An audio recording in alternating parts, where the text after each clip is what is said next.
Se você tiver uma prioridade e tiver comprometida com ela, você faz. Procrastinar é evitar, né? É totalmente comando do medo. Porque assim, alguém vai te criticar, alguém vai te julgar. Aí você fala assim, pô, mas eu tenho um plano bom. É verdade. Mas o ponto é, como que você está lidando com as suas prioridades? Talvez a gente nunca vá entender a inteligência artificial para poder realmente fazer uso dela. Capital inteligente para mim é isso. Olá, sejam muito bem-vindos a mais um episódio de Capital Inteligente Deep Talks. Aqui a gente fala de riqueza, de negócios, de legado. Meu nome é Davi Ramos, eu sou sócio fundador da Vant Invest e hoje eu recebo um convidado mais que especial. Ele que é neuropsicólogo, mestre em liderança educadora, estudou em diversos países, nos Estados Unidos, na Europa, na Índia, na América do Sul. É autor best-seller do livro Viva Como Você Quer Viver e mais recentemente lançou um baita livro que é O Caminho da Originalidade. Já formou diversos líderes, mentorou equipes de alto rendimento, construiu uma carreira extraordinária, foi o meu mentor, a pessoa que me fez ter coragem de subir no palco e palestrar para mais de 7.000 pessoas. Sem sombra de dúvidas, sem essa pessoa, eu não teria conseguido subir no palco. E então eu recebo, senhoras e senhores, o meu mentor, e eu posso chamar de amigo, Eduardo Chiniachik. Obrigado por essa alegria de bater esse papo com você. Delícia, delícia, Davi. E eu vou dizer já vou dizendo uma coisa, que assim, essa mentoria foi a mais simples. É, sabe que quando você pega uma pessoa que está determinada, aí fica simples, né? Você- A outra parte precisa estar comprometida, né? é, É, como tudo na vida, né, Davi? De repente a gente fala assim, eu quero um resultado, mas a gente não transforma isso em prioridade, né? E quando a gente não transforma isso em prioridade, parece que o meu modelo de mundo está coerente exatamente com a prioridade que eu não tenho, né? Isso é verdade. E foi um grande desafio. A gente estava relembrando semana passada com a Roseli, que foi quem, A quem, provocou, catalisadora. quem provocou todo esse movimento, né? E eu não vou mentir que no primeiro momento eu tive bastante medo e pensei até em falar assim, arrumar umas desculpas internas, falar, não vai dar para ir, né? Mas no final do dia a gente eu tomei a decisão de enfrentar esse desafio, parei praticamente minha vida, vim para São Paulo, fiquei muitos dias aqui em São Paulo com você Foi. e a gente se preparou e foi muito legal. Foi uma experiência transformadora, não só a mentoria, como também falar para 7.000 pessoas. E é isso que eu quero trazer hoje para conversar com você, Edu, essa sua capacidade, primeiro de enxergar nas pessoas o que muitas vezes está escondido para as próprias pessoas, né? Você via algo dentro de mim que nem eu conseguia enxergar. E você conseguiu tirar isso para fora e isso apareceu. É, Isso tem muito a ver com a sua caminhada profissional, né? Você, todo dia que eu te encontro, eu descubro que você morou num lugar diferente. Isso. E eu acho que isso é fruto de muita experiência. Eu queria que você contasse um pouquinho para a gente dessa sua trajetória, onde é que você foi procurar tanto conhecimento e quais foram nessa caminhada ali os grandes aprendizados que você teve? Quando você essa é uma pergunta interessante, porque parece que tinha se teve sempre uma coisa que é assim: segue o teu coração. Quando eu encontrei um mentor, um mexicano, eu terminei de assistir a palestra dele e falei assim: "Putz, descobri o que eu quero fazer". Sabe assim, o que eu faria de graça pelo resto da vida. Só que aí depois com o tempo você fala de graça, mas ganha dinheiro.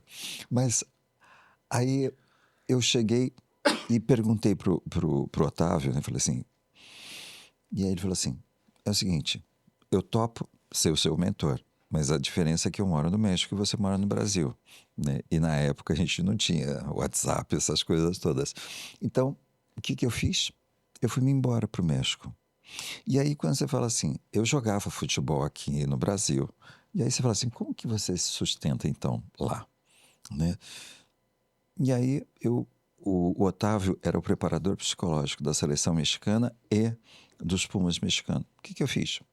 Fui jogar, né? Então eu pedi para fazer um teste, passei. Então aí você fala assim, putz, não tinha só a coisa de aprender, mas tinha a coisa também de viver um grande desafio. Então é nessa hora que a gente fala de uma coisa que assim, parece que o tempo todo a gente tem uma coisa que assim, vai surgir um obstáculo entre você e a felicidade, entre você e o resultado. O problema não é o obstáculo, é como muitas vezes a gente morre abraçado a esse obstáculo. E quando eu cheguei no México, foi uma coisa assim de. Era um grande obstáculo, era um medo gigantesco. Assim, essa coisa de repente, para de ficar invisível, se torna visível. Você começa. Então, assim, para mim, naquele momento, não era mais só o fato de vou aprender a ser um mentor, vou aprender a ser um terapeuta. Era vou aprender a ser um Eduardo melhor do que eu era aqui no Brasil, enfrentando um baita de um desafio.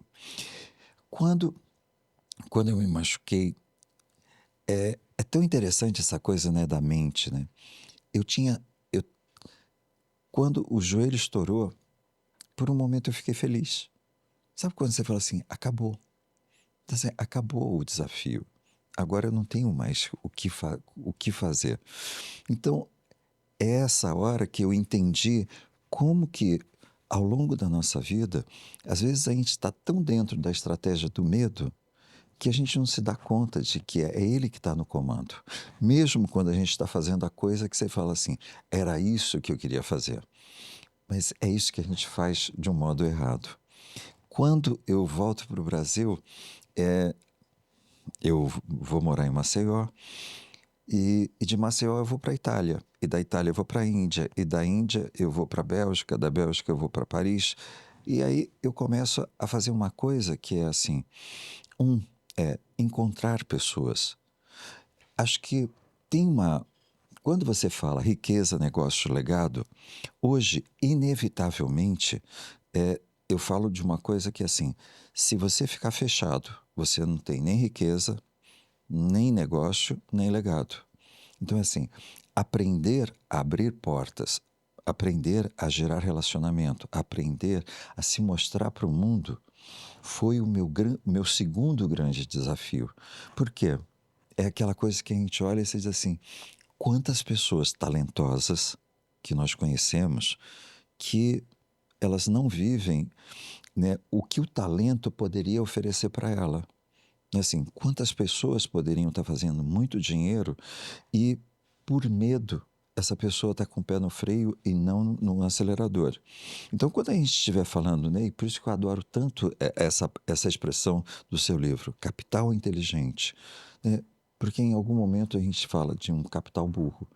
A gente se mata para ganhar dinheiro, mas a gente não está fazendo uma coisa, a gente não está transformando a nossa vida num meio de vida, e sim no meio de morte. Então, quando você fala assim, para chegar nesse resultado, para chegar nesse objetivo, você está acabando com a sua vida, né? Então, essa trajetória, né, ao longo de 45 anos, me fez encontrar muitas pessoas legais, incríveis, maravilhosas, mas que sempre souberam fazer uma coisa. Quando você fala assim, souberam tirar de mim o melhor, né? E eu acho que essa é a arte de trabalhar com pessoas. É perceber que a pessoa nunca é aquilo que ela está fazendo. Ela está vivendo alguma coisa. Então, assim, eu sou tímido, eu sou inseguro. Não, essa pessoa não é tímida, né? Ela não é insegura. Ela está exagerando em repetir esse comportamento. Então, assim, a partir do momento que você já começa a olhar ela não como né, essência. Você fala assim, essência, banana. Nunca vai mudar. Né? E o ser humano não é uma banana, não é um abacaxi. É mutável. Então, nós somos mutáveis. Então, nós podemos evoluir, nós podemos crescer. Então, é aquela história que eu lembro que a pessoa fala assim, nossa, mas eu dava aula para 100 pessoas. Né? E aí fala assim, qual é a diferença entre 100 e 7 mil? Né? É um zerinho a mais ali, né?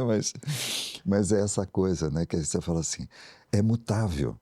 Né? Você não foi feito para falar só para 100 pessoas.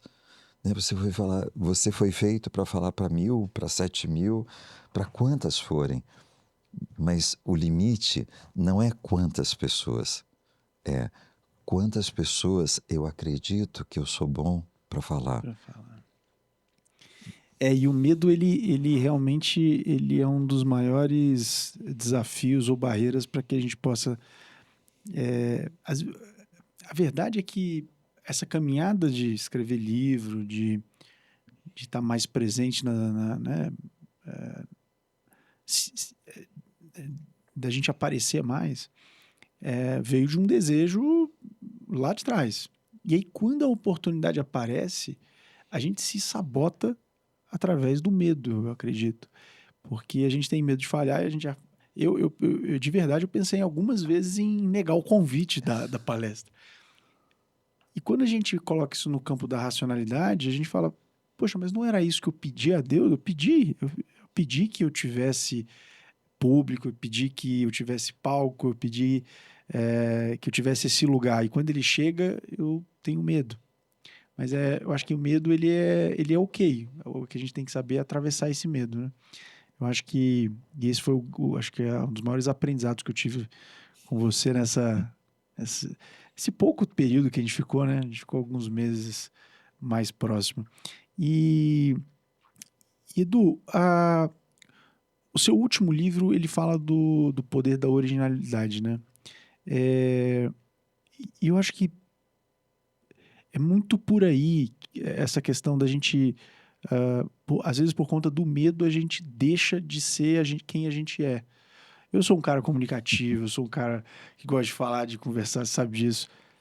Mas para quantas pessoas? Quando são muitas pessoas, o julgamento pode ser maior, ou a vergonha pode ser maior. Qual que é o caminho para que a gente possa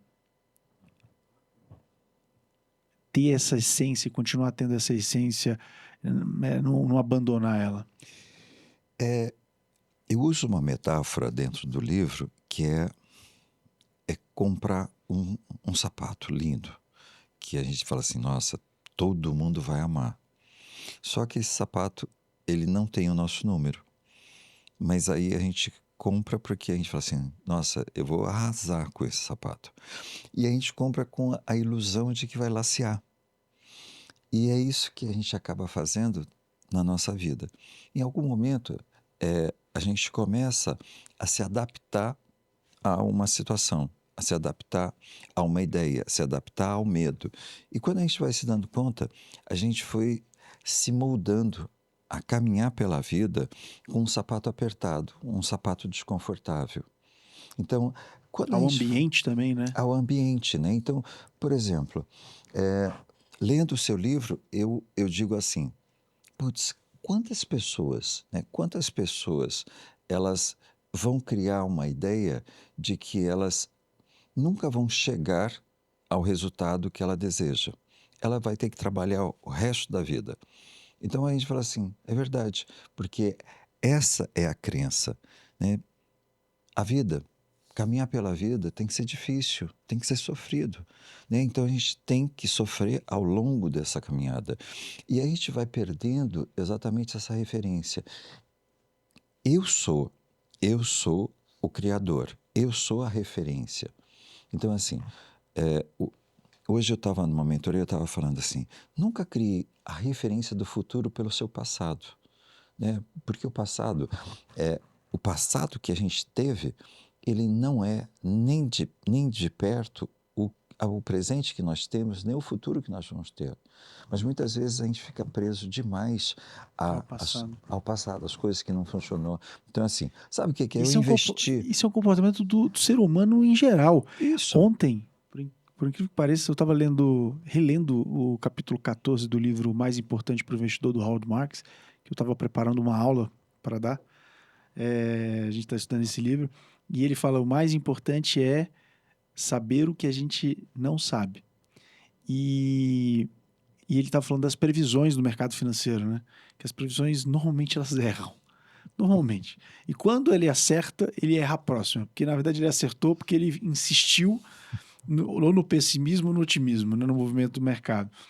E ele fala justamente isso. A gente tem a tendência como ser humano de olhar para o retrovisor e achar que o futuro vai ser igual ao passado. E a única certeza que a gente tem é que não vai ser. Só que a gente acha que, né, por uma questão talvez comportamental, a gente acha que vai ser. Eu E a gente gosto de, reflete isso. eu gosto Aí de ver que só. todo ano tem uma previsão econômica péssima. Não, E aí chega no final do ano, algo reverte. Né? Você fala assim, teve guerra, mas alguma coisa reverte. E esse alguma coisa é humano, somos nós. Sim.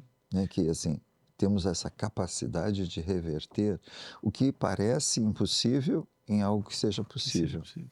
E eu acho que quando a gente... Por favor, segura um pouquinho o pensamento. Convidado, afasta seu microfone um pouquinho para frente. Isso, mais um pouquinho mais. Um pouquinho. Aê, muito obrigado. Ótimo. Perfeito. E eu acho que tem um ponto, quando a gente olha para os nossos pais, por exemplo, a vida que eles tiveram, a gente acha que a nossa vida vai ser igual a deles.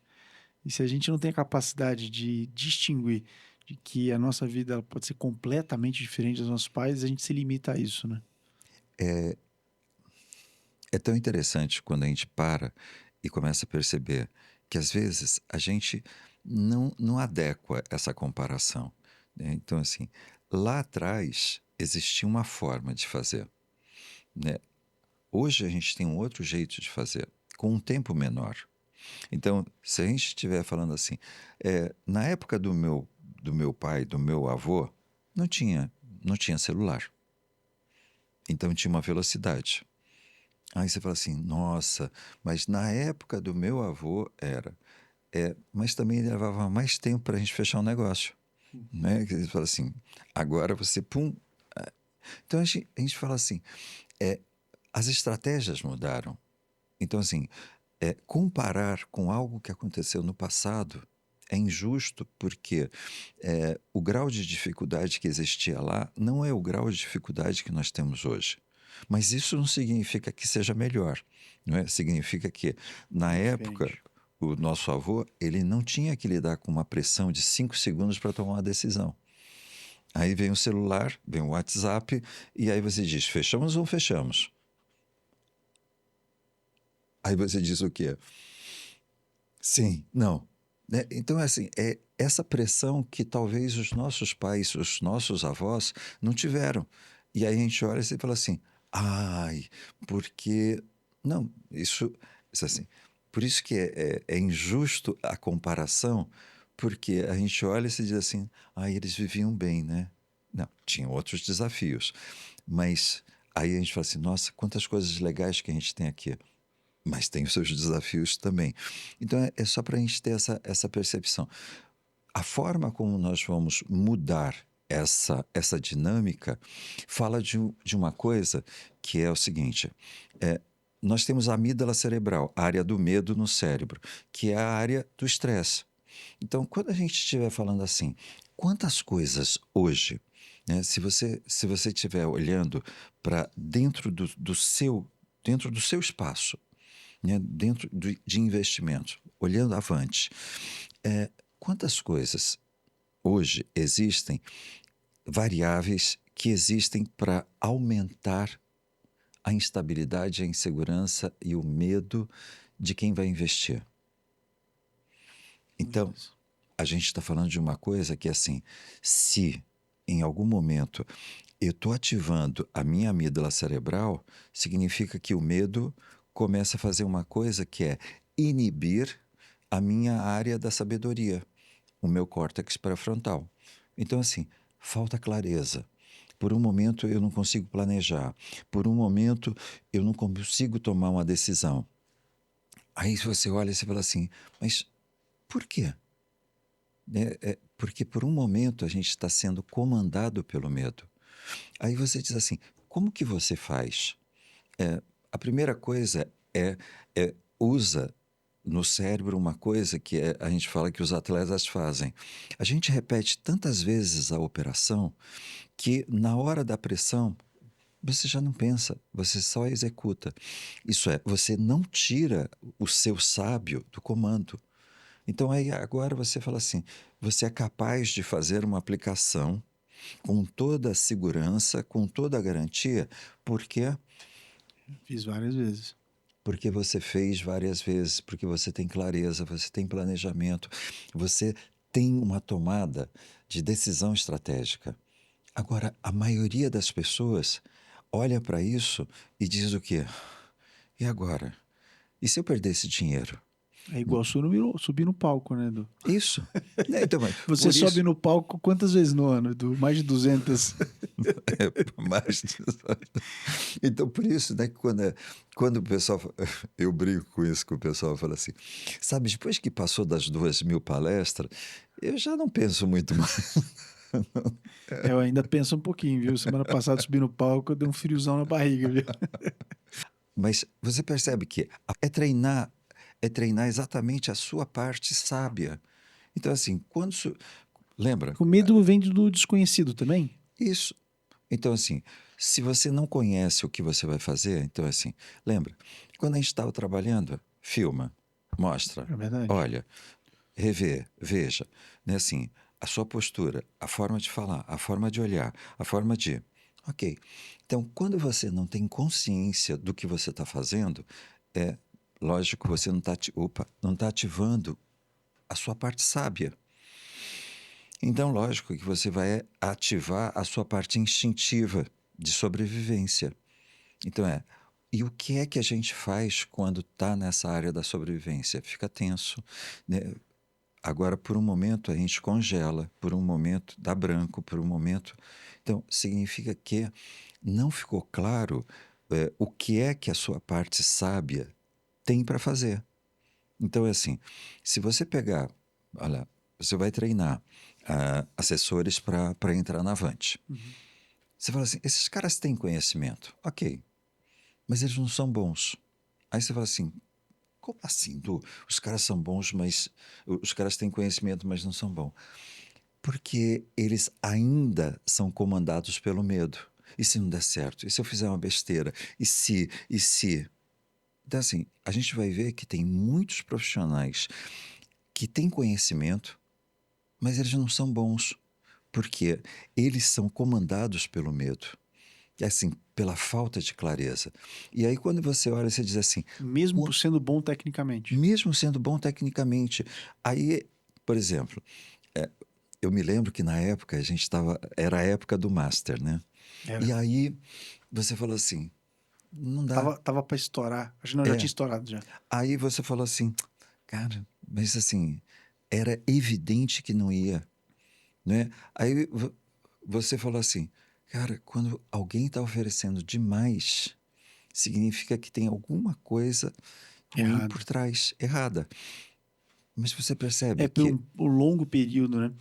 No caso do Master, ele foi um caso emblemático, que o Master ele começou com toda a aparência de regularidade. Uhum. Então, nos primeiros 3 anos ali do Master, até 2023, a gente via uma certa tranquilidade ali. Mesmo às vezes pagando um pouco mais, às vezes o banco, principalmente esses bancos pequenos, estão dispostos a pagar um pouco mais para fazer uma captação e depois regularizar a operação. Só que depois de 2024 começou a aparecer alguns sinais estranhos no Banco Master. E, enfim, mas para a gente era mais claro do que para o mercado. Agora, amígdala cerebral ou córtex pré-frontal? Medo ou sabedoria? Se analisa pelo medo, e se eu não fizer? E se ele pagar e o meu cliente tiver puto comigo? Percebe? Aí eu vou ficar correndo atrás de validação, Sim. ou ser validado ou não ser validado. Quando você vai pela sabedoria, você diz o quê? Analisa as evidências, os pontos, e você diz assim, a sabedoria está no comando. Não é assim, qual é o seu compromisso? Então, assim, o que faz um assessor se tornar excelente não é só com o conhecimento técnico, é essa capacidade de ter essa clareza, de trazer Sim, esse plano claro e essas tomadas de decisões estratégicas. A gente brinca, né, na neurociência que, assim, quando analisaram o Messi, eles, assim, em um drible do Messi, ele tem em torno de 400 a 500 movimentos possíveis. Então, quando você fala assim, cara, quem está no comando? Sabe? Aí você fala assim, o cara é genial. Não, não. Ele não delegou o comando para o medo. Percebe assim? Por um momento é a sabedoria. Então é assim, é o que a gente está fazendo. Então, assim, por um momento, se a gente estiver olhando para a nossa vida, a gente fala, estou estressado. Putz, significa que o medo está tomou conta. tomando conta. O medo que está tomando decisões significa que ele está inibindo as conexões do córtex pré-frontal, que é a área da sabedoria, da clareza. Então, quando você fala assim, nossa, não estou... Sabe assim, às vezes a gente fala de amigos e amigas, né, que você fala assim, parece abestalhado, né? Ai, estou confuso, não sei o que fazer, para onde eu vou, quem eu sou. Né? Você fala assim, espera só um pouquinho. Primeiro, né? Você já não tem mais idade para ficar nessa crise existencial, né? Agora, acorda, levanta, sabe assim, vai fazer. Mas por isso que, às vezes, a gente fala assim, a pessoa emburreceu. Não, significa que o medo tomou conta, está tomando. E quando a gente fala do ciclo da autossabotagem, é o nosso corpo tentando evitar o medo? Isso. Por isso que, quando a gente fala da autossabotagem, ontem na mentoria eu estava falando isso, né, para o grupo. A gente não se dá conta de que o nosso cérebro ele foi treinado durante milênios para fazer o quê? Ser o melhor órgão que a gente tem para sobreviver. Então, assim, tudo que tiver possível em termos de não vai dar certo, né, o meu cérebro já vai evidenciar. Isso significa que ele ativa. Então, por isso que às vezes a gente fala assim, nossa, eu vou encontrar com uma pessoa, frio na barriga. E aí a gente começa a dizer assim, nossa, eu tô tenso, nossa, eu tô com medo, nossa. Então, por isso que às vezes é mais fácil a pessoa pegar a bolsinha e ir embora para casa e inventar uma desculpa que não rolou, né? E aí você fala assim, mas não era isso que você queria? Ah, era. Mas sabe o que que é? Eu tava com a sensação de que não ia rolar. Quer dizer, é, essa distorção é exatamente quando a gente começa. Por exemplo, imagino quantas pessoas hoje fazem um investimento com total segurança, mas quando ela chega, até que ela gere essa confiança, até que, né, ela fica com aquela sensação de que eu acho que eu vou perder dinheiro. Eu acho que eu vou perder dinheiro. Eu acho, né, até a hora que aí vem o comando, né, do sábio e diz assim: não, eu estou ganhando dinheiro, né? Eu estou ganhando dinheiro. Então, assim, essa sensação que ao longo da nossa vida a gente vai criando vários sabotadores. Aí talvez a pergunta que quem está acompanhando esteja se fazendo é: e como que a gente reverte isso? Significa uma coisa: prioridades. Então, assim, às vezes a gente não se dá conta de que o meu modelo de mundo é a forma como eu estou lidando com as minhas prioridades. Então, por exemplo, se você pegar uma pessoa que diga assim: Davi, eu quero que você me ajude a montar um plano para que a minha empresa cresça e que eu possa ter a partir de uma certa idade, ter uma tranquilidade de não pensar mais em dinheiro. É possível. Sim. Significa que é tão importante quanto o que você vai dizer para ela, é que agora ela tenha prioridade em executar aquilo que você vai pedir para ela. Isso é, Se você fizer um plano extraordinário e essa pessoa não tiver o compromisso com as prioridades, o modelo de mundo dela vai ser de quem tem uma empresa que não funciona e que ela tem escassez de dinheiro. Aí você fala assim, pô, mas eu tenho um plano bom. É verdade. Mas o ponto é, como que você está lidando com as suas prioridades? Acho que a gente vê isso muito em atividade física, né? Nossa, eu quero ter um corpo sarado, um corpo bacana. Mas segunda eu começo. Segunda. Aí segunda, não, é na outra segunda. Então, quando a gente vai olhando, né, o meu modelo de mundo é, eu estou acima do peso, não estou gostando da minha imagem, a roupa não entra. Esse é o meu modelo de mundo caótico, conflitante, é como eu estou lidando com as minhas prioridades. Então, assim, nós não estamos falando de uma competência sobrenatural, né? Nós não temos que ser super-homens nem Mulher Maravilha. Mas o ponto é que em algum momento se você tiver uma prioridade e tiver comprometida com ela, você faz. Hoje numa mentoria que eu estava fazendo, a gente estava falando, né, de dinheiro, dólar e tal. Eu falei assim, a pessoa me disse assim, daqui a 1 ano e meio. Eu falei assim, 1 ano e meio. Mas se daqui a 15 dias você ouvir que a sua mãe precisa fazer uma cirurgia e essa cirurgia custa US$1 milhão, você consegue esse dinheiro?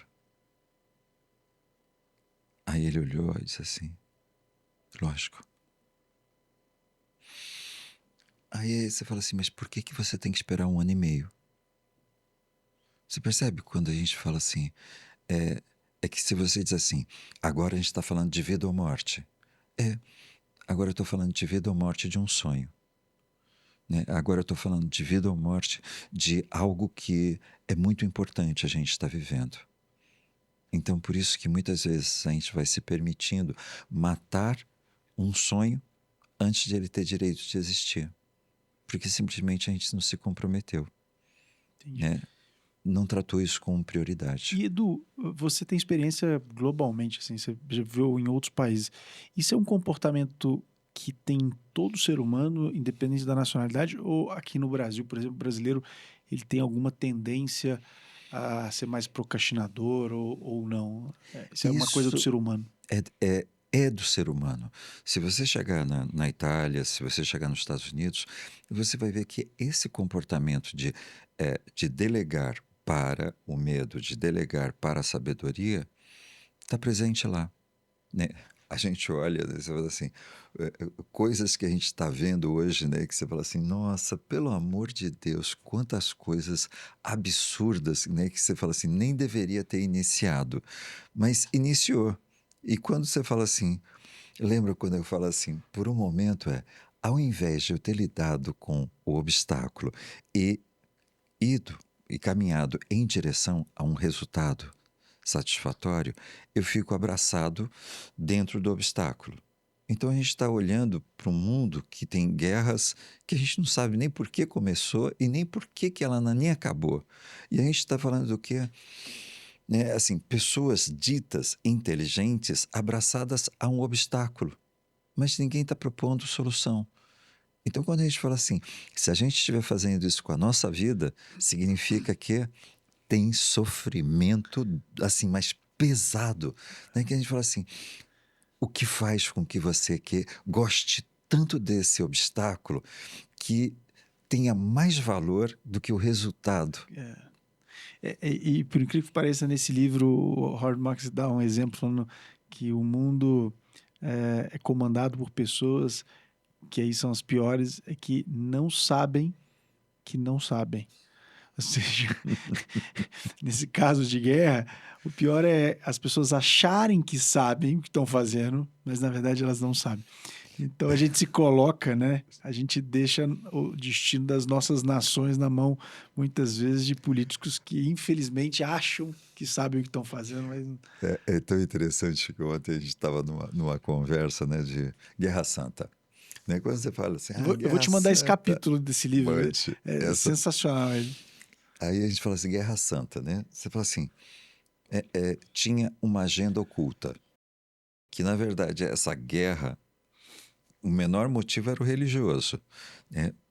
Mas o que levou tantas pessoas a morrerem dentro dessa Guerra Santa foi a ideia de que você estava morrendo por causa de um motivo espiritual.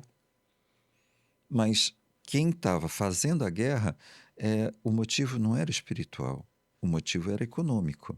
Então, quando a gente olha para isso, né, você fala assim, quantas pessoas estão sendo confundidas, né, por uma agenda oculta e que muitas vezes ela não aparece, mas ela é vendida como se tivesse um outro propósito. A gente vive isso em todos os países, na verdade.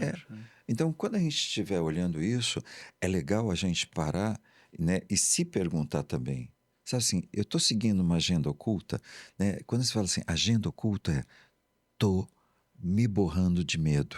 Sabe assim, eu não vou enfrentar isso, eu não quero. Sabe assim, eu não quero me expor, eu não quero me mostrar. Ok, né? Mas aí você vai fazer uma coisa que eu disse, sabe o que é? Porque não é o momento adequado. Porque, assim, nesse momento, seria mais legal eu poder trabalhar uma outra coisa, né?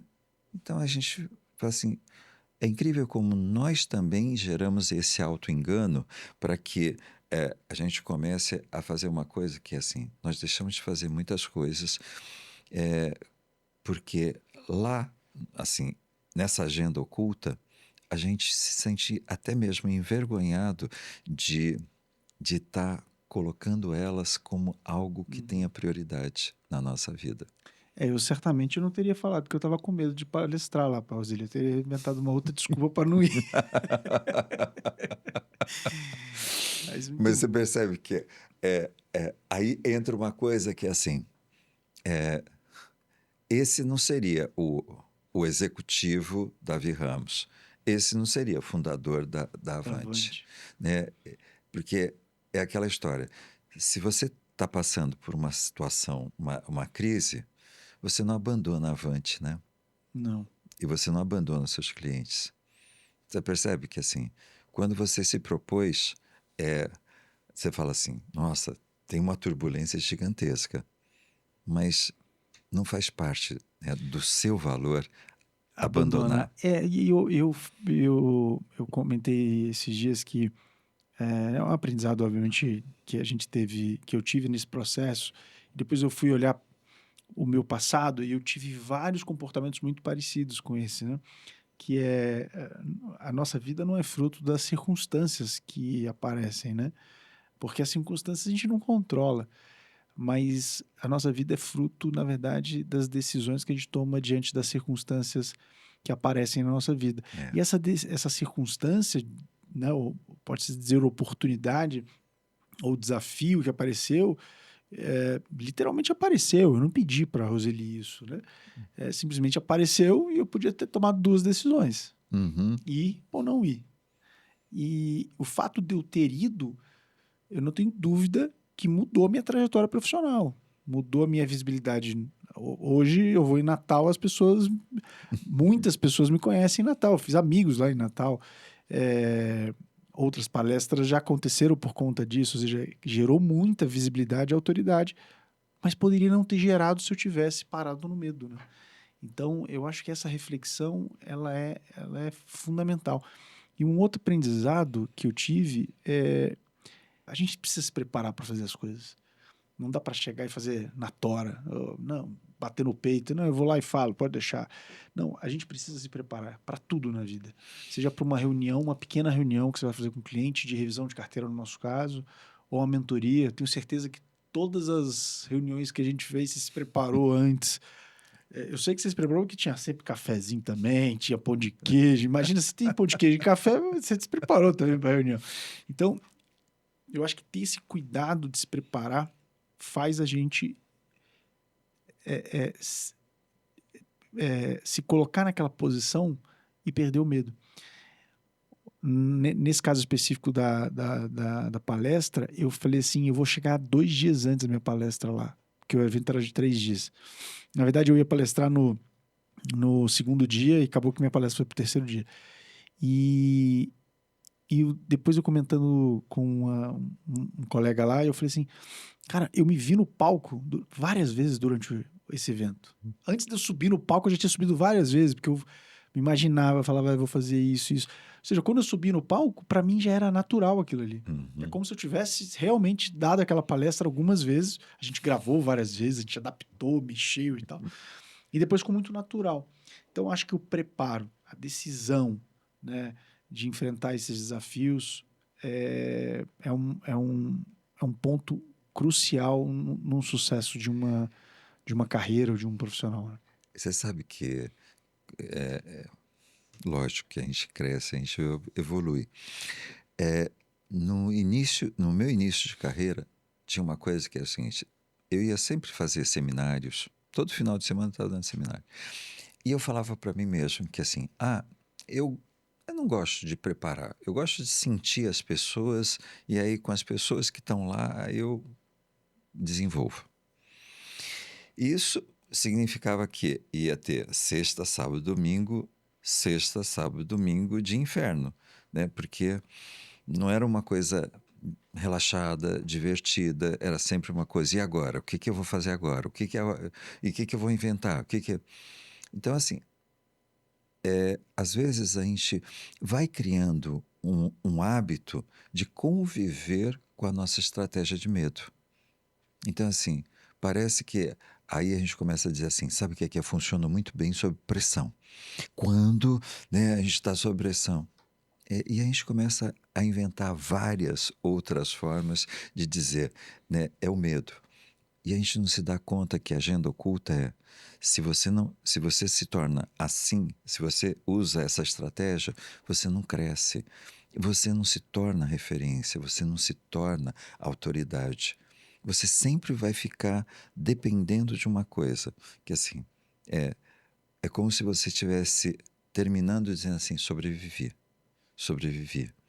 Então, assim, hoje, quando eu chego, tem pessoas que falam assim, mas você prepara todas as palestras?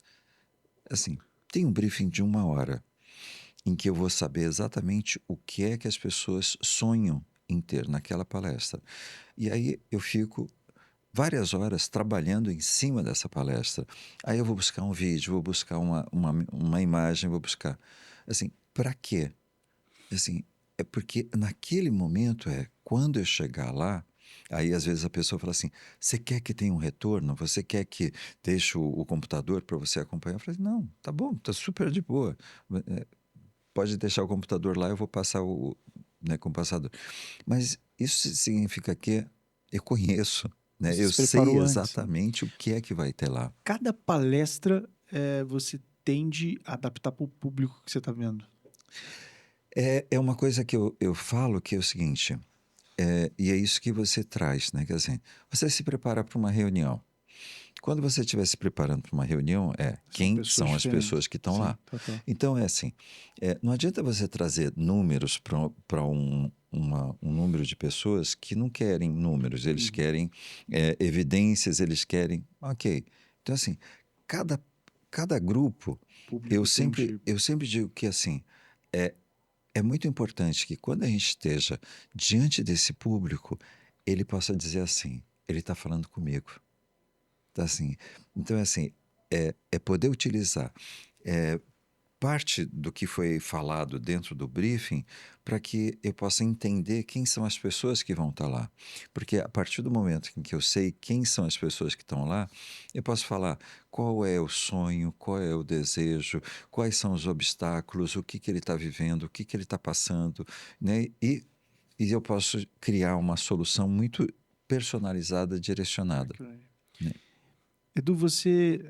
Não sei se você vai saber responder, mas você já deu muitas palestras.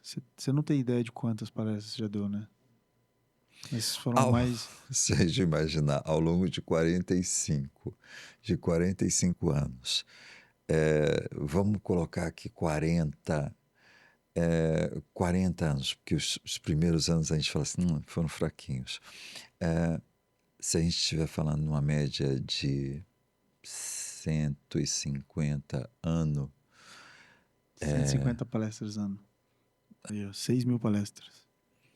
então isso já dá para a gente deixar o sábio no comando há um bom 6.000 tempo, palestras. né? Bom, 6.000 palestras e muitos mentorados, principalmente altos executivos e profissionais de alta performance. Desses executivos de alta performance, qual que é uma característica que você percebe na maioria deles que fizeram eles chegar longe? Foram cruciais para o resultado que eles tiveram? Tem uma coisa que eu falo que assim, o grande defeito de um alto executivo, de um CEO, é que muitas vezes a agenda oculta é: eu vou ser validado quanto mais eu me entregar para atingir o objetivo da empresa. Uhum. E dentro dessa agenda oculta, ela significa que ele vai se acomodando com a invisibilidade dele e com a eficiência operacional dele. E aí é nessa hora que a gente começa a perceber uma coisa. Se a gente quisesse contratar, assim, a gente está podendo. Quem são 3 caras que você gostaria de ouvir sobre como alavancar o seu negócio? Está podendo. Que eu posso responder? Bom, eu chamaria o cara mais rico do mundo, o Elon Musk, por razões óbvias.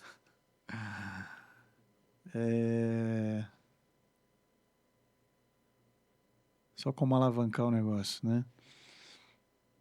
Pô, eu vou jogar alto. Zuckerberg e André Esteves.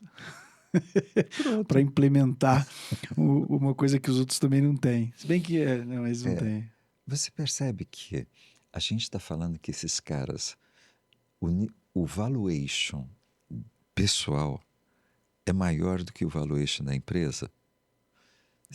Com certeza. Se você estiver falando assim... Se esses caras morrem, o valuation despenca, né? Aí você fala, Tesla...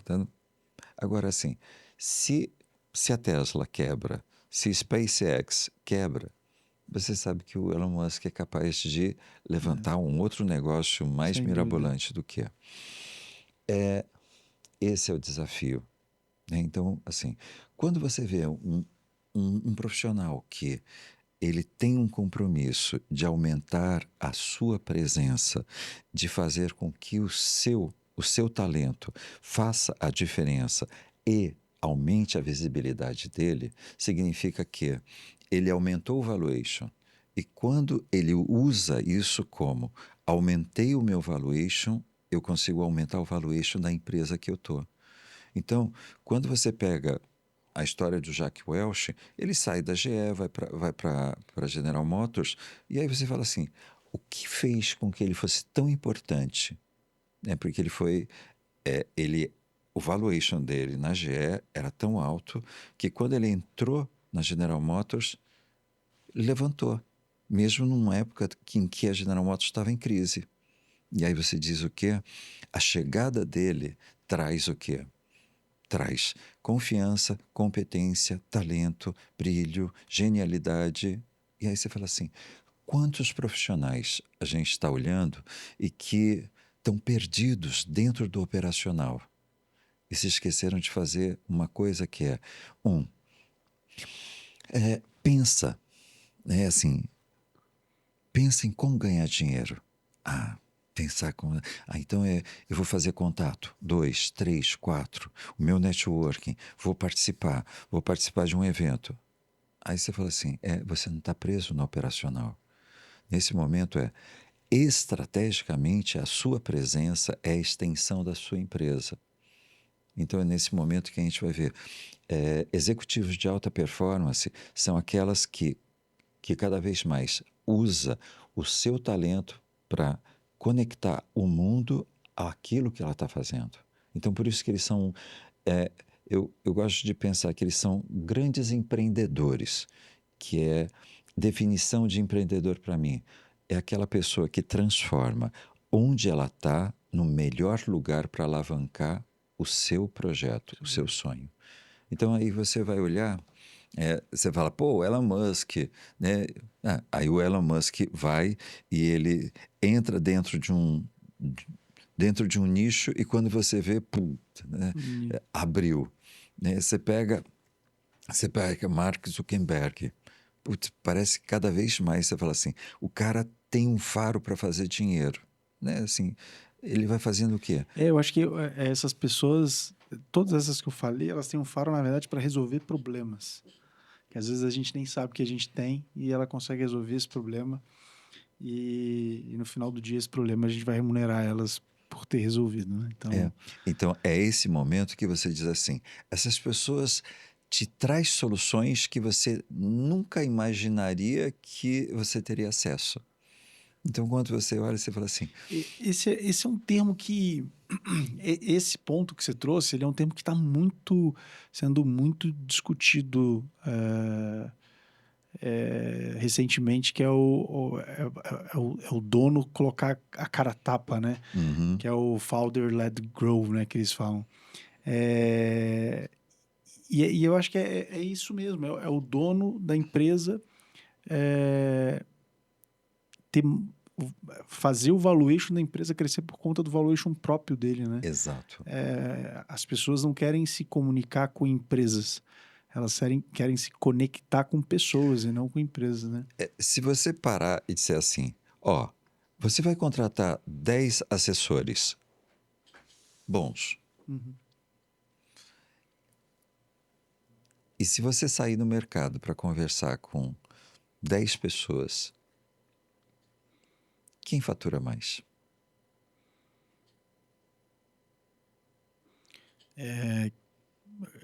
Se eu for contratar 10 assessores ou 10... Não. Se você for fazer negócios com 10 pessoas, Uhum. Ou ou contratar... você deixar pessoas, assessores, ir lá e tentar fechar esse negócio. Com certeza os assessores vão fechar mais negócio. Ou você, pela sua credibilidade, ou você, pelo seu nível de conhecimento, pelo seu nível de proximidade... Entendi. Não, entendi a pergunta. Não, com certeza eu acho que eu vou gerar mais negócio. Eu vou conseguir fechar mais. Eu tinha entendido a pergunta daquele lá que a gente tinha conversado antes, que era sobre... Contratar. Hoje, né? Hoje no meu negócio eu consigo crescer mais rápido contratando do que captando novos clientes. Mas né? você percebe, ninguém vende mais do que o próprio do que você. dono, né? E aí você diz assim, putz, se realmente você dissesse assim, vamos fazer uma estratégia? Ok, eu vou usar uma semana para fazer isso. Percebe? Você tem valuation para fazer essa ação. Aí você fala assim, quero captar assessores. Ok. As pessoas vão dizer assim, pô, mas vou trabalhar com Davi Ramos. Né? Aí você fala assim, percebe? Por quê? Porque você tem história, você tem resultado, você tem... Então, assim, às vezes a gente começa a achar que as pessoas que vão ser contratadas, elas valem mais do que... E eu esqueço de fazer uma coisa, de gerar visibilidade, de gerar presença, de gerar, por exemplo, vamos aumentar o faturamento da Avante. Então, como?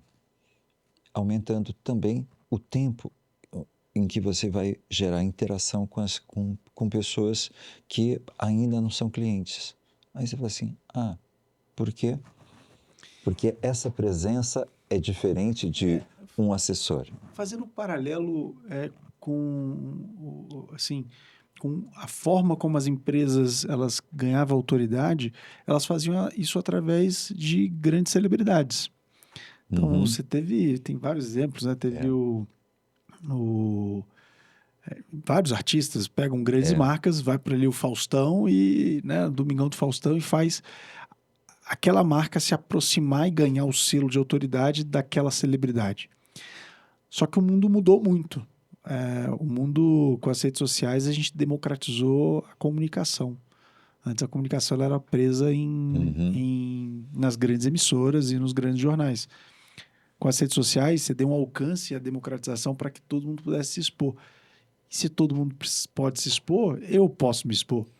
Então, eu como dono da empresa, né? Então, eu acho que essa tese é essa, né? Mas eu acho que mudou só o personagem, mas a forma de dar autoridade ou de dar a credibilidade para aquela empresa é a mesma. É uma pessoa que tem credibilidade que vai chancelar aquela empresa ou aquele serviço. É por isso que quando a gente fala assim, por exemplo, vamos pegar o exemplo da Magazine Luiza. Tava tentando lembrar, o Tony Ramos fez com a JBS, né? Exato. Com carne. A Magazine Luiza sempre foi ela, né? Então, observe que o nosso exemplo bem brasileiro é Maria Luiza Trajano, é a cara do Magazine Luiza. Então, assim, quando ela sai para fazer uma palestra, quando ela sai para participar de um congresso, quando ela sai para fazer... Na verdade, ela está fortalecendo a marca. Então, assim, parece que quanto mais a empresária cresce, mais visibilidade, mais interação, mais amada ela se torna, mais amada a marca se torna. Então, é essa coisa que, assim, é um desafio. Tem o velho da van também. Sim, total, só que agora, né? a gente estava falando disso semana passada, lá no Best Seller Experience, eu não lembro quem foi que falou. Foi o... Agora não vou me lembrar o nome dele, que fez o livro junto com o Alfredo Soares. Eles escreveram Salib, juntos livros. Né? O Salib. Acho que é. E ele estava falando justamente o case da Magazine, porque a idade chega para todos. E como que você mantém essa visibilidade com uma pessoa que está, né, já ficando mais com uma certa idade. E eles criaram a Lu, que é um avatar da Luiza Trajano. Então eles criaram isso e hoje a Lu, todo mundo sabe quem é a Lu da Luiza Trajano, né, da Magazine Luiza. Acho que é Lu que eles falam, né? E isso é muito interessante. É Magalu. Acho que é Magalu, né? O nome do avatar, né? Do avatar. Magalu. E é muito interessante porque isso mostra que a estratégia ela é a mesma. A gente só vai mudar a forma de executar ela. Exato. Então, assim... Isso é muito legal. É só para a gente ter essa ideia, né, de como que, assim, é um desafio. Então, assim, toda vez que você vê um executivo enfiado, escondido dentro do operacional... Era eu. Significa que... passado. Né, mas você percebe que significa eu não saía do escritório. Aí a gente diz, não tenho tempo, estou preso, isso, né? E aí a gente começa a dizer, como é que a gente faz o mundo girar sem que a gente tenha que ficar empurrando?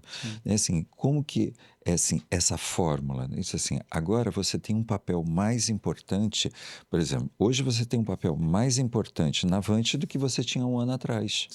Né? Assim, a sua presença... Quanto mais a sua presença se torna relevante no mercado, mais a Avante cresce. Né? Então, assim, isso é o oposto, né? Quando a gente fala assim, mas sabe o que é? A gente está ocupado demais, trabalhando, fazendo. Só que aí a gente está esquecendo de fazer uma coisa, que assim, como que a gente se conecta com o mercado? Como que a gente se conecta com as pessoas? Né? A gente quer trazer pessoas e a gente quer trazer o mercado, mas está preso demais dentro do operacional. Então a gente fala assim, eu quero uma coisa, mas aquilo que eu faço não me permite chegar nesse resultado. Então, novamente, é aquela agenda oculta, agenda que está sendo feita, eu falo, mas na verdade eu estou fazendo exatamente o oposto, eu estou me escondendo. Então, assim, eu não estou me mostrando. Eu não estou deixando que o mundo saiba que eu existo e que existe esse resultado que eles merecem ter. Por isso que, às vezes, a gente vai ver que tem pessoas que falam uma coisa e, mais do que falar, né, assim, agenda oculta, né, assim, é aquilo que ela não fala.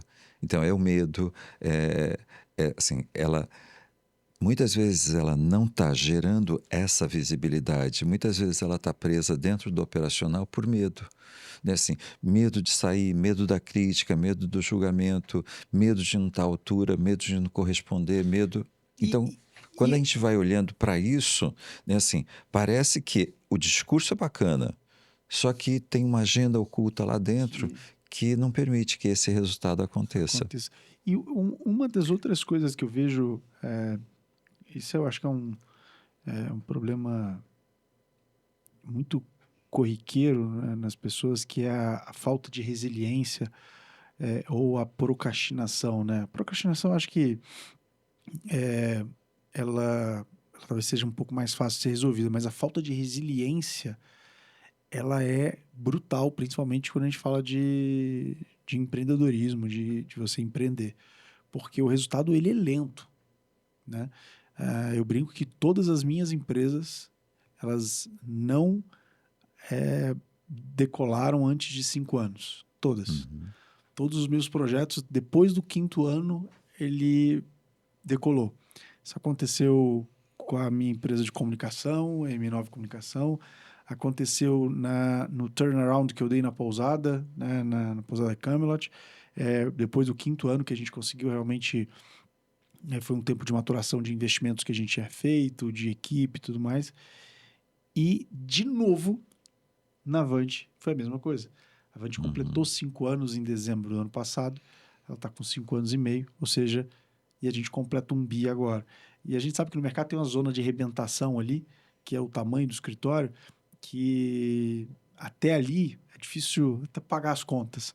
Mas depois que você passa dessa zona de arrebentação, você fica muito mais competitivo em vários aspectos. Não só competitivo com o seu cliente, mas competitivo para atrair novos assessores. Então você entra num flywheel, que não um voo de cruzeiro muito mais gostoso, muito mais... com outros desafios, é difícil igual, mas com outros desafios. Pelo menos o desafio de morrer já passou, né? É igual um voo de cruzeiro, né? Os 2 momentos mais perigosos de um voo é a decolagem e o pouso, né? A decolagem é o mais perigoso, porque você está com o tanque cheio, você precisa de toda a força possível para atingir 10 mil pés. Depois que você atinge 10 mil pés, ele tira um pouco o motor e você começa a ter um voo de cruzeiro, que eles chamam. E a empresa é igual. Eu acho que o 5º ano é os 10 mil pés do... Atenção, passageiros 10 mil pés, né? Então, a falta de resiliência é muito importante. O que causa isso, Edu? A falta de resiliência nas pessoas? Vamos pegar 2 palavras, resiliência e resistência. Quando você quer saber se a pessoa está resistindo, tem algumas evidências. Primeira coisa, tem sofrimento, tem dor e uma sensação de perda de controle. Então, quando você pega um executivo que está resistindo em fazer o que precisa ser feito, você vai ver que esse processo vai gerar muita turbulência, muito sofrimento e a sensação de que ele vai começar a perder o controle dessa situação. Resiliência é quando você faz o que precisa ser feito no menor espaço de tempo. Então é essa coisa, né, de que quando você diz, por exemplo, deu errado a comida, aí você vai lá e ajusta, você vai, assim, faz o que precisa ser feito. A única coisa que você não vai abrir mão é do resultado. Então, por isso que, muitas vezes, né, quando a pessoa fala assim, mas eu não estou sendo resiliente, oposto, você está sendo resistente. Dá uma olhadinha, o que é que você está resistindo em fazer que você sabe que vai precisar ser feito. Então, por exemplo, tem pessoas que sabem... Que é a procrastinação. Que é a procrastinação. E aí, se você me pergunta o que é procrastinação, você vai ver que procrastinação é quando você tem um nível de exigência, né, uma cobrança de perfeição e o que surge é o medo da crítica, medo do julgamento. Então, na possibilidade de não dar certo e na possibilidade de você ser criticado, Você não faz. não faz. Então, assim, procrastinar é evitar, né? É totalmente comando do medo. Que assim, alguém vai te criticar, alguém vai te julgar, né? Se você fizer besteira, as pessoas vão cair de pau em você. Pum. Então, assim, meu primeiro livro, putz, vai sair. E aí, as pessoas vão comparar você com o Roberto. Aí você não vai sair, ninguém vai querer comprar o seu livro. Eu levei 5 anos. Você 5 também teve medo anos. quando foi lançar o livro? 5 Achei que só anos. eu que tinha tido medo. Falei, ninguém vai no Bem-vindo. lançamento do meu livro. Bem-vindo ao clube. Foi bastante gente no lançamento do meu livro. Inclusive foi best-seller. Se vocês quiserem comprar, tem na Amazon, tem na Editora Gente, Capital Inteligente. Aliás, excelente. Eu posso dizer que eu li e indico. É assim, joinha aqui. Então, por isso, né, quando você fala assim, mas o que é que estava por trás? Comparação. Então, quando você fala assim, como que você lança um livro quando você tem um irmão super famoso, um super escritor, e aí você chega, aí você fala, eu? Você Mas percebe? esse é um problema grande que vocês têm, né? Porque você não tem só o Roberto, né? Você tem a Roseli também, né? Ainda tem A o Roseli Gilberto. tem você, tem o Gilberto. Ou seja, vocês Então, 4 têm sérios problemas psicológicos, né? Vocês devem precisar de muita terapia. como diria o Caetano, de perto ninguém é normal. Que família, ainda bem que eu não nasci dessa família, porque senão eu ia ser o mais Mas eu esquecido. brinco, né? Porque assim, você fala assim, imagina quantas vezes eu ouvi alguém dizendo, não é o Roberto. Né? E aí você fala assim, cheguei eu. Né? Então, assim, coisas que são Aí naturais, quando saía, coisas... nossa, melhor que o Roberto. É mais fofinho, não fala palavrão. O Roberto é uma figura. Mas você percebe que em algum momento é assim, era só um comentário, não é? Era só um comentário. Mas na verdade a interpretação do comentário está na nossa Tá na nossa cabeça. cabeça. E aí, né, a extensão dessa interpretação, a bomba que implode dentro da gente, é assim, é toda o nosso modelo de mundo que vai sendo causado, né? Então, assim, por isso que, assim, é extremamente delicioso hoje, né? Eu chego no meio universitário, né, que o Gilberto é muito presente dentro do meio acadêmico. Uhum. Então, assim, o que você é do Gilberto? Irmão. Uhum. Né? Eu chego no meio literário, o que você é da Roseli? Irmão. Chego O em Gilberto também empresas... usa o mesmo sobrenome? O Tinha Chiniachik, chique também. É que a Roseli, ela usa o Boschini, né? Fazer o quê, né? Vira casaca. Mas por isso, né? Então, assim, hoje é tranquilo. Hoje não tem interpretação. Né? Assim, hoje sou irmão, ponto. Então, assim, isso é ponto final. Não tem, talvez, né? Então, é como na nossa vida a gente não bota ponto final. A gente bota vírgula e começa a dar sequência para um tema que era só um comentário. Né? Mas, por um momento, esse comentário bate nas nossas experiências, né? Onde a gente não se sentiu importante, onde a gente não recebeu, onde a gente foi criticado. Então, quando a gente vai olhando para isso, era só um comentário. Né? Então, voltando para a nossa mentoria, quantas vezes eu paro e digo assim, Davi, ajusta aqui, não ficou legal aqui, o tom de voz. Era só um comentário. Sabe assim, não era uma crítica. Não era uma crítica, vamos ajustar, Davi. né? Então, assim, nesse momento é o que a gente acaba não fazendo na vida. Né? Se alguém falar, meu Deus, era só um comentário.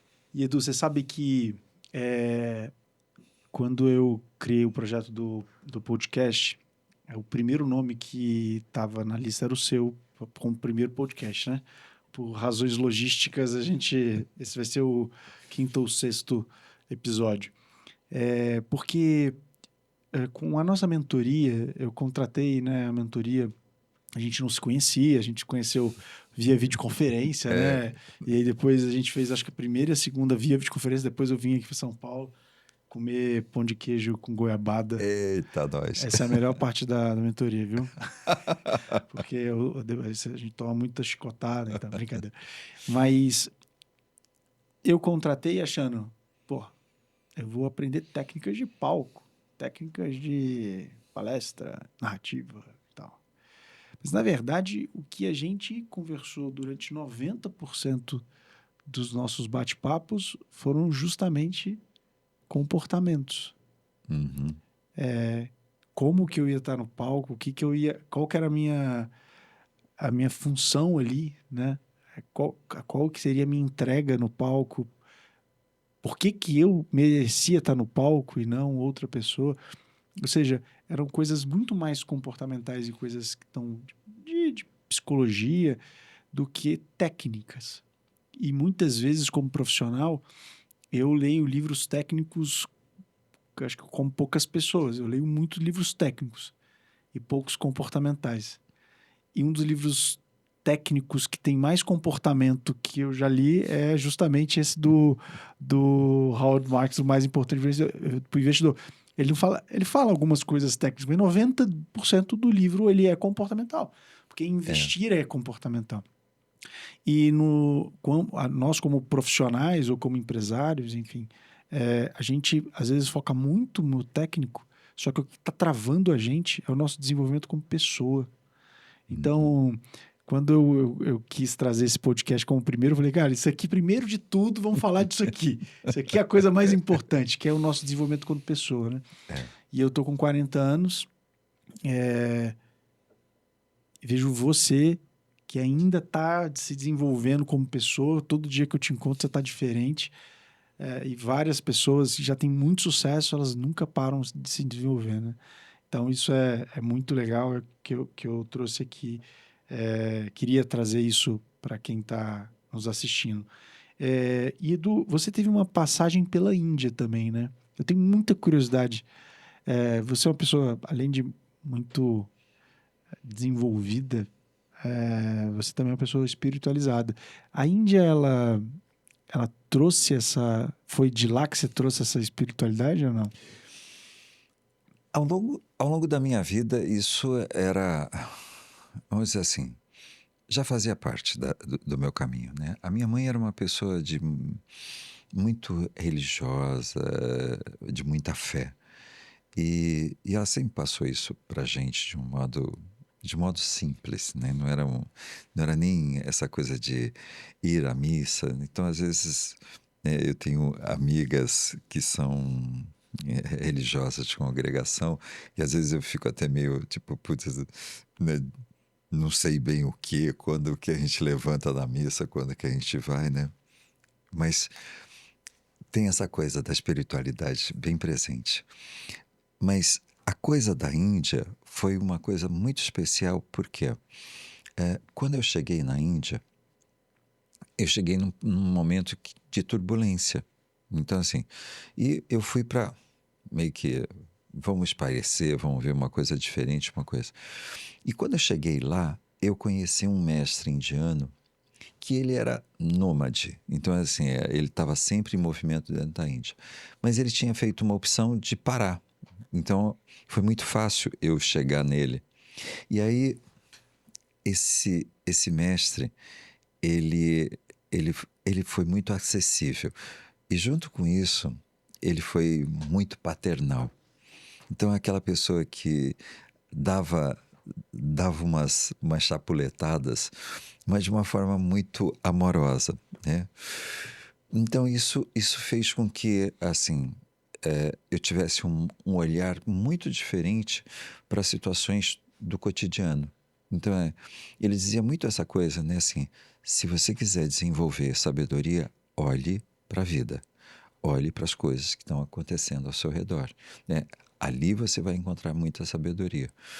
Então, essa coisa, né, de olhar para a vida não como eventos isolados, mas como se fossem lições. Isso foi o Punjab que me trouxe.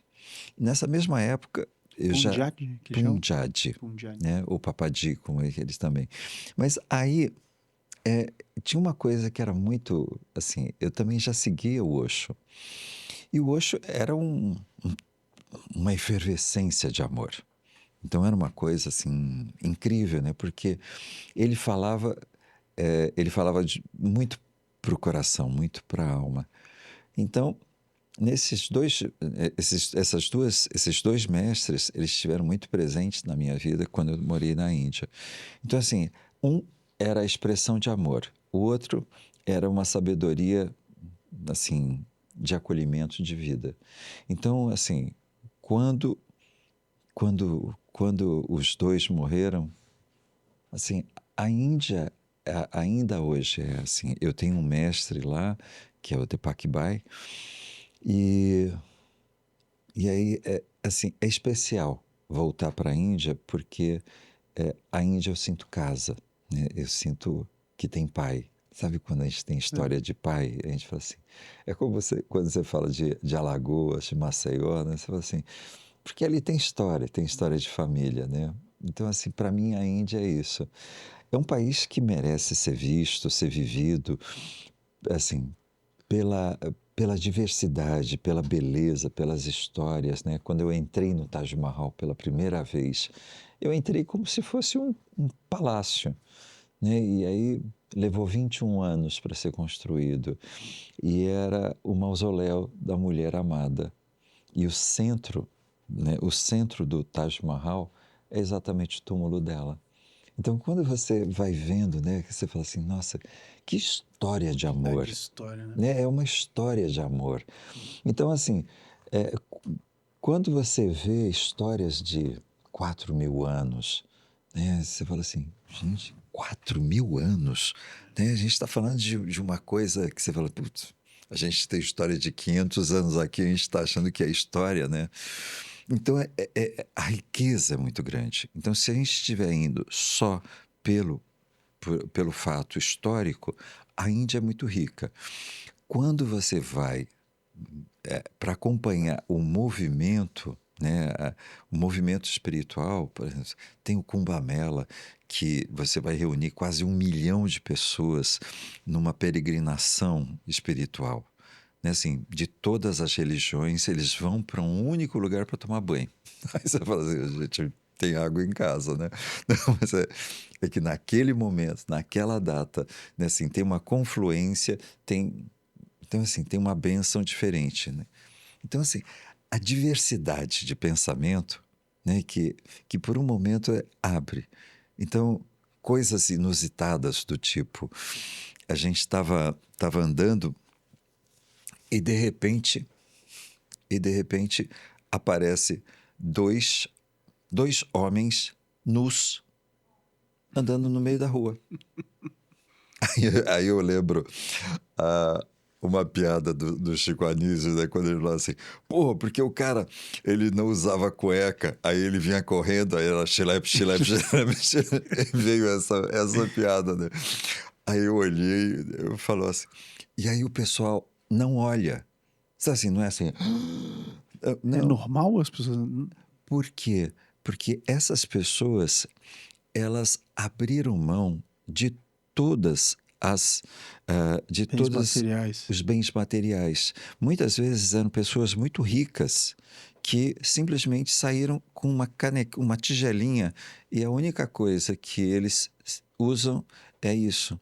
Então, essas pessoas muitas vezes vão dormir em cavernas e vão viver. Então, assim, aí quando você fala assim, nossa, que desprendimento, né? Você passa uma vida para construir e depois você abandona tudo e aí tudo é tudo. Você não tem nada no corpo, Só você. só você. E aí caminhando pela... Então, assim, são exemplos vivos, né, que a gente fala assim, nossa, né, quanta coisa diferente, né? Bom, se você imaginar, eu tava em Puna e aí eu encontro uma pessoa... Antes de você contar a sua história, microfone. Eba! Isso. Isso, vamos tirar cá. Ótimo, valeu. Eu Onde estava fica em Puna. Puna? Fica Puna onde? é oeste Da da Índia? Índia. Ah, tá. E aí, nós estávamos tomando um chazinho num barzinho, numa padaria. Aí, de repente, a gente encontrou um casalzinho já de idade, né? E a gente começou a sentar, a gente foi conversando, tal, um papo gostoso, papo vem, papo vai, papo vai. Aí eles falaram, não, olha, vem aí na minha casa, né, tal. E aí a gente foi num apartamentinho gostoso, simples, tal.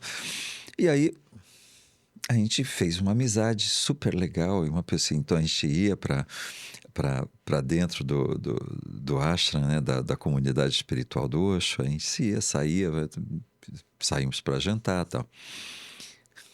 Esse cara era só um bilhardário, né, do ramo de metalúrgica na Índia, que era um dos donos da Baja.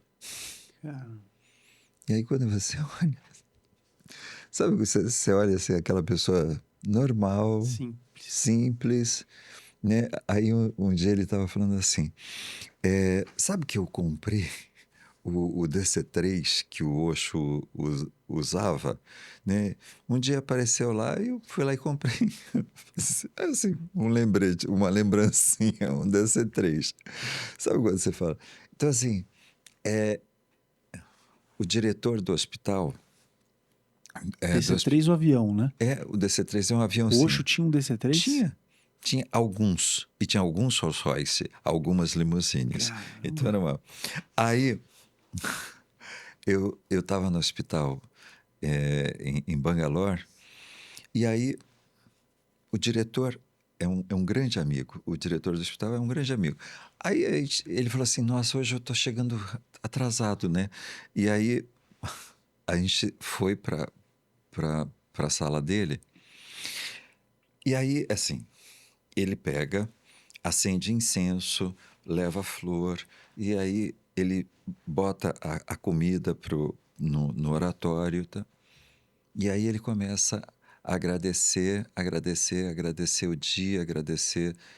E aí eu olhei e falei assim, nossa, você começa o dia, né, assim, reverenciando o espaço que você vai trabalhar. Não é um templo, não é, mas assim, naquele momento aquilo é templo. A gente chegou no hotel, e aí quando a gente chega no hotel, o pessoal estava fazendo exatamente isso. Então reuniu todos os funcionários na recepção para compartilhar comida, compartilhar, né, flores, e a gente sentadinho lá na recepção esperando que terminasse essa reverência, esse momento de oração. Aí você fala assim, nossa, né, assim, o cliente é importante, mas prioridade, né, é que você lembre que tem Deus dentro de você, dentro do seu dia. Né? Então percebe que às vezes a gente olha e se diz assim, nossa, que coisa démodé, né? Assim, não, é uma coisa profunda. Cultural deles. Né? Então por isso que eles têm pontos que vão te lembrando cotidianamente valores muito importantes, né? Como a palavra namastê. Né? Então você fala, namastê. Né? Você fala, bom dia, boa tarde, boa noite. Né? Eu reconheço o grandioso divino que existe em você, assim como em mim. Então, quando você começa a parar e perceber que você acabou de falar para uma pessoa isso, você fala assim, nossa, é estranho, muito, né? Muito forte, né? Você o significado. Eu descobri o significado na imersão que a gente fez. É a imersão que vocês fazem, né? No retiro. O Edu tem um retiro, né, de 4 dias? 4 4 dias. dias no interior de São Paulo, chamado Namastê, que é... O Namastê 1 e o Namastê 2. E o 2 eu fiz só um. E cá para nós. Tem que fazer o 2, né? E merece. E sabe uma coisa que eu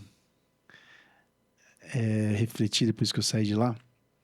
Que nós seres humanos estamos. Nós não somos. Porque eu não sou. Eu estou dessa forma hoje, mas eu posso mudar. Nós somos mutáveis, né? E se teve uma coisa que eu saí, foi mudado de lá, né? Eu brinco. Tudo bem, 3 semanas depois eu estava igualzinho. Igualzinho não, porque a gente muda muito. Porque realmente são exercícios que a gente tem que fazer todos os dias para a gente ir mudando.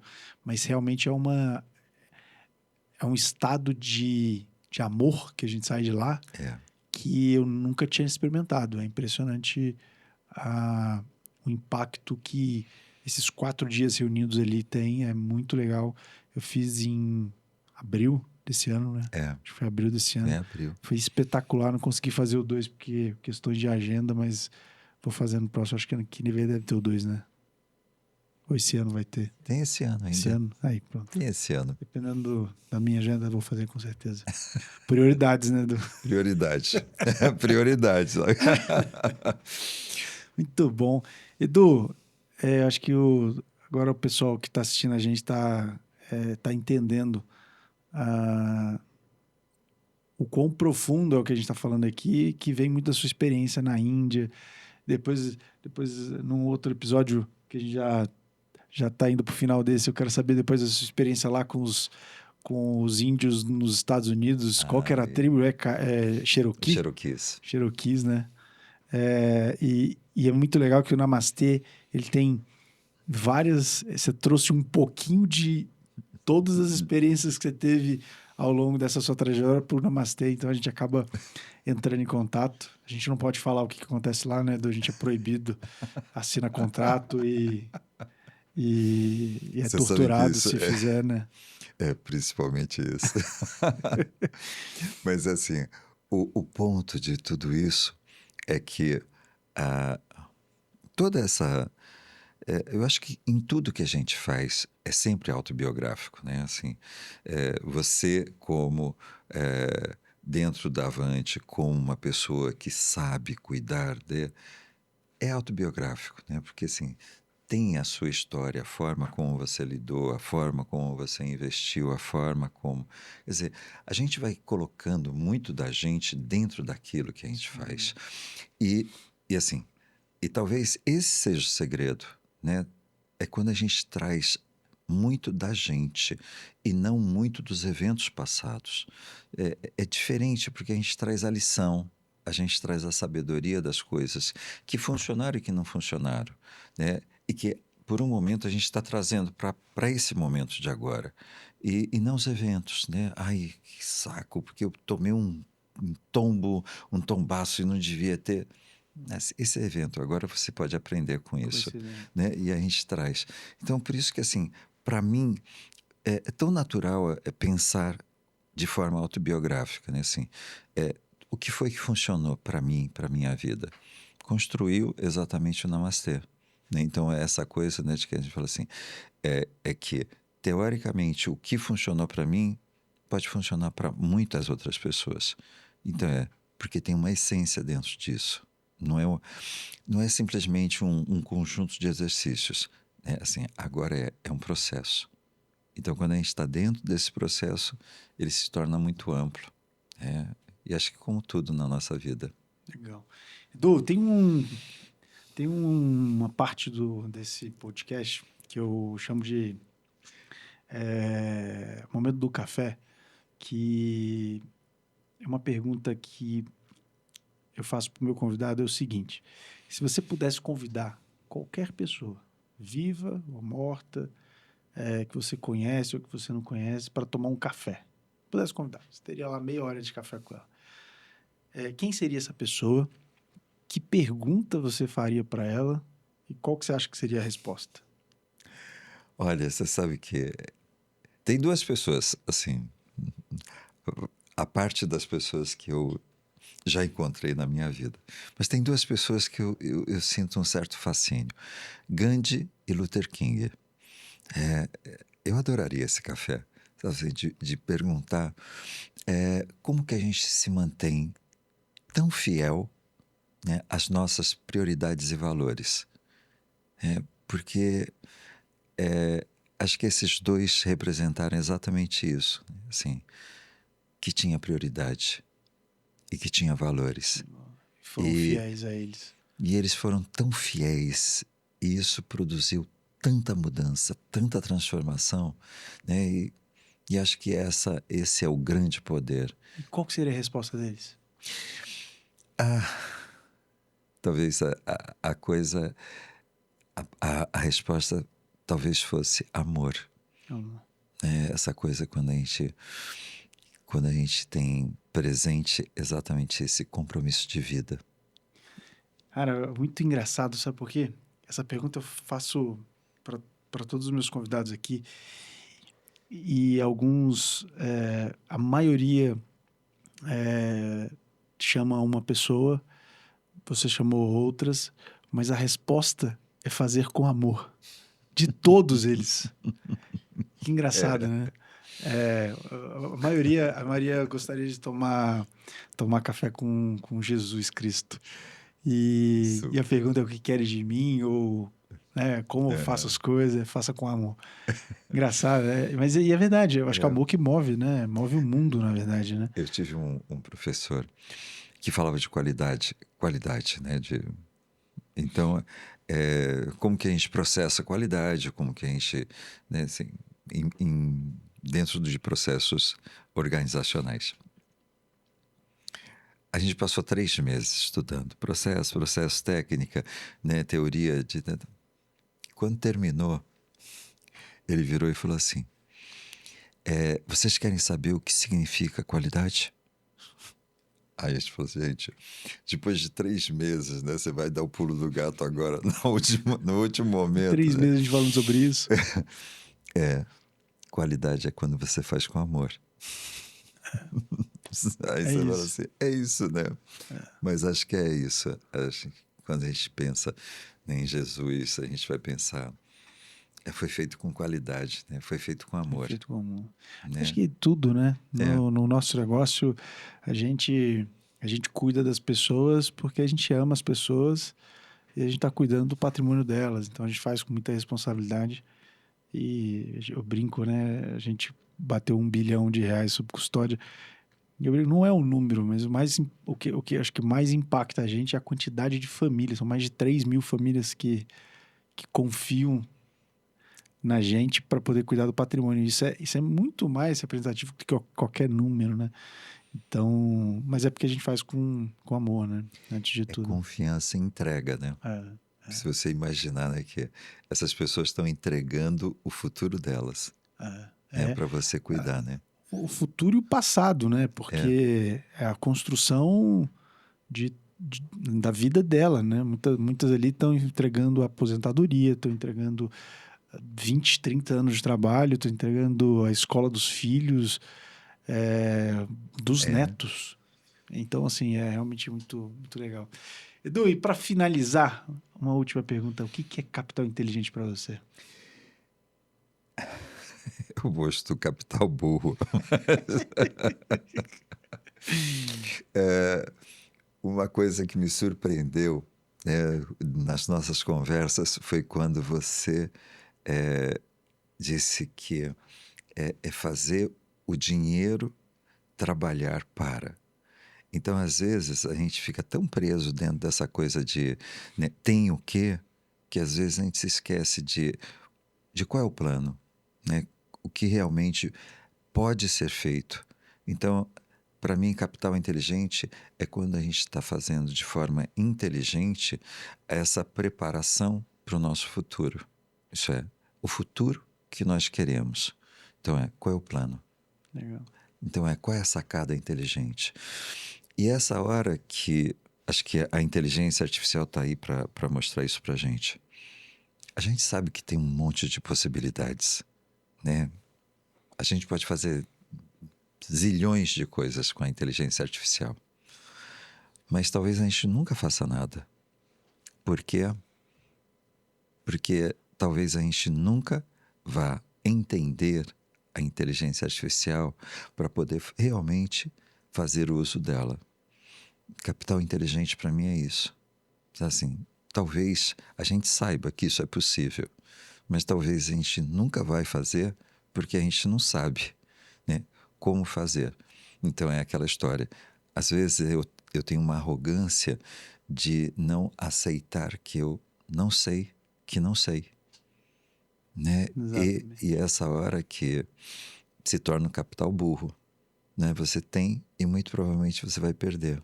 Não porque você é azarado, mas porque em algum momento, como a inteligência artificial, a gente não buscou quem poderia ensinar para a gente para que a gente possa fazer o melhor uso disso.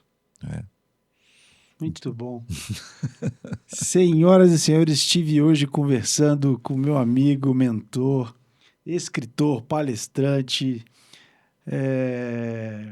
mestre em neuropsicologia, tem todas as credenciais possíveis e imagináveis. Mas, acima de tudo, uma coisa no currículo, amigo desse cara. Eu agradeço, Edu. Obrigado de coração. Eu sei que sua agenda é super corrida. Você tirar um tempo para vir bater esse papo aqui comigo, eu sei que não é algo fácil para você, mas eu agradeço muito por isso. Para quem quiser te achar nas redes sociais, Eduardo Chiniachik Oficial. Oficial. E além de, obviamente, os livros, além da mentoria, você também tem esses programas, né? Isso. Como Namastê 1 e 2. O Inner Vision, que é análise corporal, né? Assim, é a leitura corporal. Como que a gente conta a história emocional das pessoas pelo corpo dela. Legal, isso é muito legal. A gente faz um pouquinho no Namastê também, né? Isso. Até hoje lembro da minha forma de caminhar. Por isso que meus tênis são todos arrastados atrás. É muito legal. Isso. E tem mais alguma coisa? Acho que é isso são mesmo. Os programas, né? Aliás, ali no Instagram você vai encontrar absolutamente tudo que está lá. Né? Então, todos os links estão lá. Legal. E para quem quiser me encontrar também nas redes sociais, Davi_Ramos, esse é o meu pessoal. O Instagram do Capital Inteligente é capitalinteligente.deeptalks. Também no YouTube e no Spotify a gente está presente. Espero que vocês tenham gostado. Eu particularmente adorei. Aqui, na verdade, eu convidei ele com a desculpa de um podcast. Na verdade, eu queria só bater mais 1h30 de papo com ele, né, Edu? Então, espero que vocês tenham gostado. Muito obrigado mais uma vez. Adorei. Quem sabe numa próxima a gente se prolonga ainda mais esse papo aqui, falar dos Cherokees e tudo mais. Feito. Gratidão, amado.